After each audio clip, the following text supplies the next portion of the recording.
जय हिंद दोस्तों। आखिर क्यों महिला समूह लोन लेकर के महिलाएं बर्बाद हो जाती है। उनके खाने तक भी 1 रुपए बचता नहीं है। पहले से हालात जहां तक कि सही रहता है, खाने तक की 2-4 रोटी तो रहता है, लेकिन जैसे ही लोन ले लेती है कुछ महीनों के बाद ये उस लोन को भुगतान नहीं कर पाती है और अंततः उस घर में ऐसी मुसीबत आ जाती है कि पहले की अपेक्षा आज तक उसके घर में एक रोटी की खाने लायक उसके पैसे नहीं बचता। आखिरकार उन लोगों के साथ कैसे फ्रॉड की जाती है, महिलाओं के साथ कैसे जाल में इस माइक्रो फाइनेंस कंपनियां फंसा लेती है और कैसे इस महिलाओं के साथ ग्रुपिंग 10-12-5 लोगों का ग्रुपिंग जो किया जाता है और उन लोगों के साथ स्कैम कैसे की जाती है।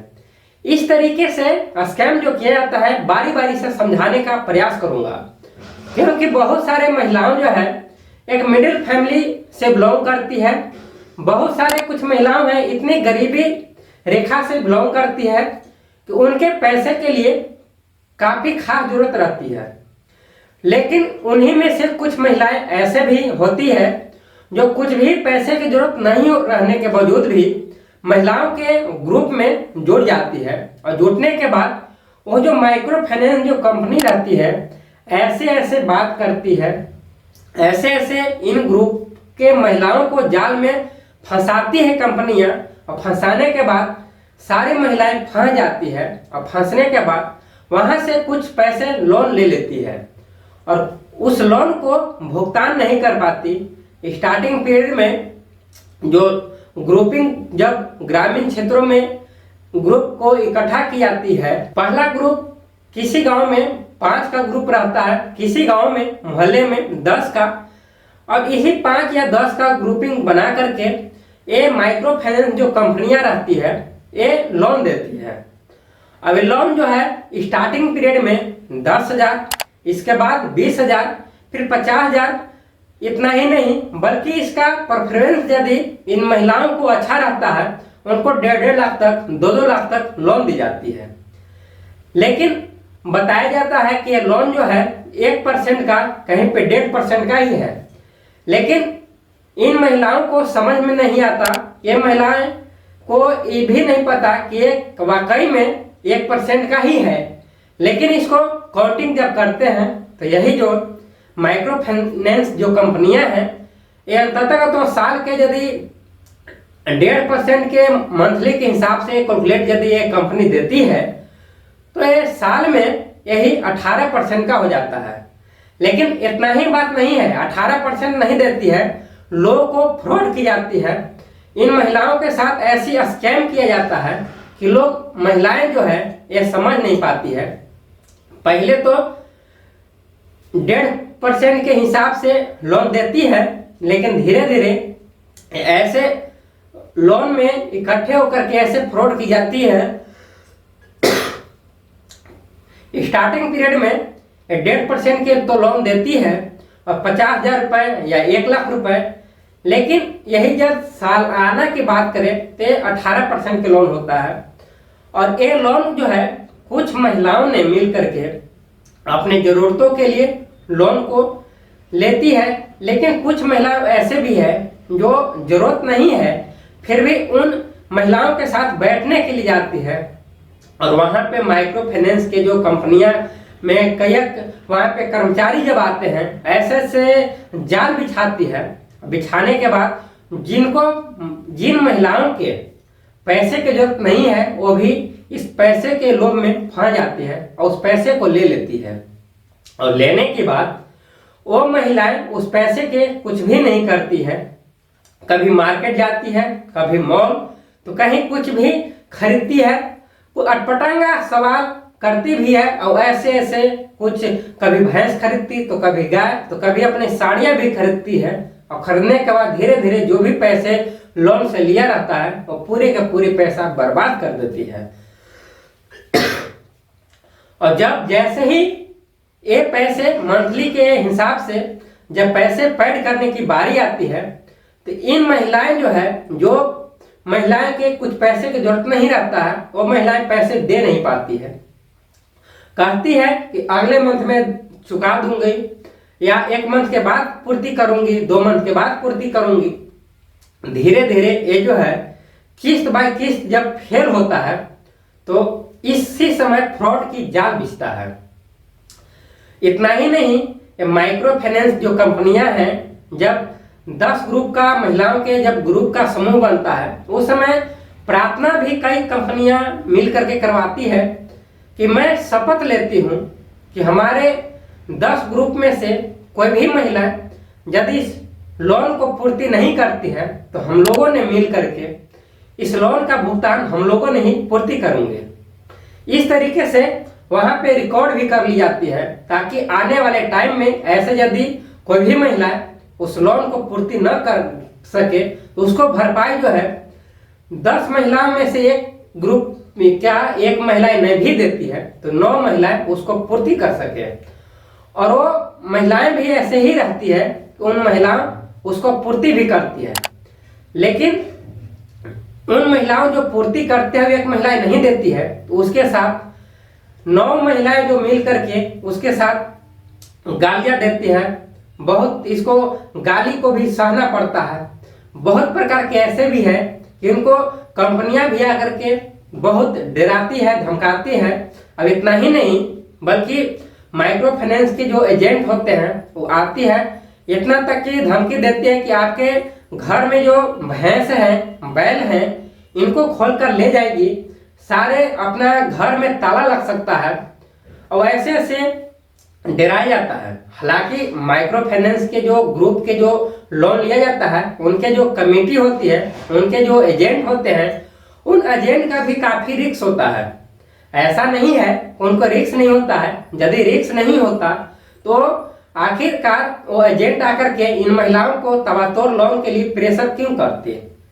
और जैसे ही बोलती है फिर भी इसके बावजूद भी वो महिला दे नहीं पाती है। तब से ही ग्रामीण इलाकों के जनता लोग रहते हैं, महिलाएं भी उस कमेटी के रहते हैं, उस ग्रुप के रहते हैं, उन लोग बोलते हैं कि नहीं, जाइए अपना थाने जाइए, वहां पर क्लेम कीजिए कि ऐसे ऐसे हमारे साथ हमदर्दी किया जाता है, हमारे साथ शोषण किया जाता है। जब महिलाएं जाती हैं थाने में तो थाना भी इन महिलाओं के पक्ष नहीं लेती, क्योंकि न लेने का एक ही रीजन है कि जो ग्रुप लोन जो होता है, माइक्रो फाइनेंस जो कंपनियां होता है, ऐसे ही कंपनी नहीं रहता। ये जो है गवर्नमेंट से सर्टिफाइड होता है। इनका जो आरबीआई के तहत लाइसेंस जो है प्राप्त होता है, इसके बाद ही सरकार से मोटिवेट मिलता है, आईडी मिलता है। इसके बाद ही ये अपना गांव में, मोहल्ले में, अपना कस्बे में जा करके शहरों में भी लोन दिया करती है। लेकिन और ये जो लोन जो है माइक्रो फाइनेंस कंपनी अपना ही मांगती है, क्योंकि ये लोन जो है अपने पैसों के महिलाओं के ऊपर खर्च किए हैं, तो उन्हीं अपना पैसा मांगती है, न कि फ्रॉड करके दूसरे का पैसे को हड़पने का चाल खेलती है। इस चलते जो सरकार भी है, थाने भी है, ये सरकार के ही पक्ष होती है, यानी कि माइक्रो फाइनेंस जो कंपनी जिसमें ऐड होता है उन्हीं के पक्ष में साथ देती है। अब इतना ही नहीं, कुछ महिलाएं जो पैसे लेकर के, कुछ महिलाएं ऐसे ही भी है जो कुछ भी नहीं करता। अब इतना ही नहीं बल्कि कुछ महिलाओं की बात करें, कुछ महिलाएं ऐसे भी है जो अपने हस्बैंड को, अपना घर के सदस्यों को नहीं बताती और चुपके से जाकर के इस माइक्रो फाइनेंस जो ग्रुप लोन जो है वहां से लोन लेती है। और लोन लेने के बाद जब लोन इस ग्रुप को भरपाई नहीं कर पाती, ये महिलाएं दूसरे माइक्रो फाइनेंस की कंपनी आती है, उसमें भी ऐड हो जाती है, वहां से भी लोन लेती है और वहां से लोन लेकर के तीसरे में ज्वाइन करती है। तीसरे में ज्वाइन करके लोन लेती है तो पहला जो ज्वाइन किया हो उसको पूर्ति करती है, और जो पहला किया तो दूसरा बाकी है तो दूसरा चौथा कंपनी से लेती है तो तीसरा को भरपाई करती है। इस तरीके से करती जाती है। और इन लोगों का जो हस्बैंड है, इनका जो घर का सदस्य है, मुखिया है, बाहर में काम करते हैं, जो घर में काम करते हैं, और धीरे धीरे पैसे इकट्ठे कर करके इन महिलाओं के पास भेजते हैं, यानी कि अपने पत्नी के पास जब पैसे पहुंचता है तो ये पैसे को कुछ भी नहीं, लोन में ही पैसे को भुगतान करती रहती है। और अंततः जब साल भर 2 साल के बाद वो हस्बैंड आते हैं अब पूछते हैं कि आखिरकार इन पैसों को क्या हुआ, तो साफ तौर पर बताती है कि मैंने तो लोन ले चुका हूं और उसको लोन का भरपाई कर रहा हूं। इस वजह से काफी अपना हस्बैंड में, अपना पत्नी के बीच में लड़ाइयाँ भी होता है। इतना ही नहीं, घर में भी लड़ाइयाँ सहना पड़ता है। इस चलते मेरे से रिक्वेस्ट ये है, हमारा से सजेस्ट ये है कि लोन वही व्यक्ति ले, वही महिला ले जिनको खास जरूरत हो, और लोन उन्हीं के लिए दी जाती है और लिया भी जाता है। जो जरूरत हो और अपने छठ पैसों को लिए मुझे पैसे के खास जरूरत हो, उन पैसे को यदि मैं लोन नहीं लेते हूँ तो उन पैसे के सहारे मेरा जो है घर बर्बाद हो सकता है, मेरा जो जमीनें हैं वो बर्बाद हो सकता है, मेरा काफी बेइज्जती सहना पड़ सकता है, तभी लोन ली जाती है। ये नहीं कि अपना शौक के लिए लोन ली जाती है, अपने शौक को पूर्ति करने के लिए, अपने घूमने के लिए, मॉल जाने के लिए, या घर में 3-4 महले बनाने के लिए लोन ली जाती है। और इसका भरपाई न करने के बाद काफी गाली गलौज, शोषण भी किया जाता है, इसको सहना पड़ता है। तो आज के लिए इतना ही दोस्तों, कि जो भी महिलाएं लोन ले, सोच समझ के भी ले कि किन पैसों के लिए, इन पैसों जो मैं लोन लिया हूँ, उन पैसों को मुझे करना क्या है।